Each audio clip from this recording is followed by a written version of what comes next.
સંતરામપુરમાં આચાર સંહિતાનો ખુલ્લેઆમ ભંગ, દિવાલો પર કેટલાક પક્ષોના પોસ્ટરોને લઈને ઉઠ્યા સવાલ. પોસ્ટરો મુદ્દે સંતરામપુરમાં માહોલ ગરમાયો. તાત્કાલિક પગલાંની લોકમાંગ. સ્વરાજ્યની ચૂંટણીઓને લઈ જિલ્લા પંચાયત, તાલુકા પંચાયત તેમજ બાકી રહેલી નગરપાલિકાઓ માટે ચૂંટણીની તારીખો જાહેર થતાં જ સરકારના નિયમો અનુસાર આચાર સંહિતા લાગુ કરવામાં આવી છે. આ દરમિયાન સંતરામપુર શહેરના વિવિધ વિસ્તારો અને મહોલ્લામાં મોટી સંખ્યામાં મકાનોની દિવાલો પર કેટલાક પક્ષીય રંગોથી બનાવેલ પોસ્ટરો હજુ પણ જોવા મળ્યા છે. ખાસ કરી આમ આદમી પાર્ટી સંબંધિત લખાણો જેમ કે ના બેટાનું, ના બાપનું, હવે ગુજરાત આપનું તેમજ ઝાડુના નિશાન સાથેના ચિત્રો શહેરના અનેક સ્થળોએ દેખાઈ રહ્યા છે. આ પ્રકારના પ્રચાર સામગ્રી આચાર સંહિતાના નિયમોનું ઉલ્લંઘન કરે છે કે નહીં તે અંગે સ્થાનિક સ્તરે ચર્ચા જાગી છે.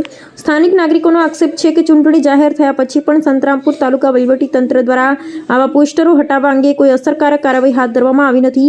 પરિણામે શહેરમાં મુદ્દો ચર્ચાનો વિષય બન્યો છે અને લોકોમાં અસંતોષ જોવા મળી રહ્યો છે.